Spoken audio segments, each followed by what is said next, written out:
কেন্দ্র করে আমি একটা বিশেষভাবে যে প্রত্যেক মুসলিম উম্মার প্রতি, প্রত্যেক মুসলিম ভাই বোনদের প্রতি যে মসজিদ আল্লাহর ঘর, এটা ইবাদতের স্থান। ভারতবর্ষের বুকে নট ফর ডিভাইডেশন, এখানে ডিভাইডেশন নাই। হিন্দু, মুসলিম, জৈন, বৌদ্ধ, শিখ, ইসাই, খ্রিস্টান যত যা আছে, তারা নিজের ধর্মীয় অনুভূতি অনুযায়ী ধর্ম পালন করবে। এটা হলো সম্প্রীতির দেশ। এজন্য আমরা বলি উই লাভ মাই কান্ট্রি, আমরা আমাদের দেশকে অন্তর দিয়ে ভালোবাসি।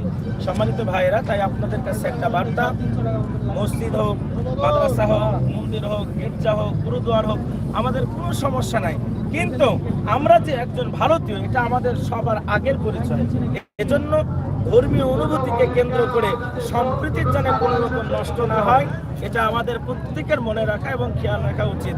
তার পাশাপাশি আমরা বলতে চাই, ইসলাম উন্মুক্ত, ইসলাম সবার জন্য শান্তির বার্তা বহন করে। কাজেই ইসলাম কখনোই অশান্তি চায়নি, আগামীতেও চাইবে না।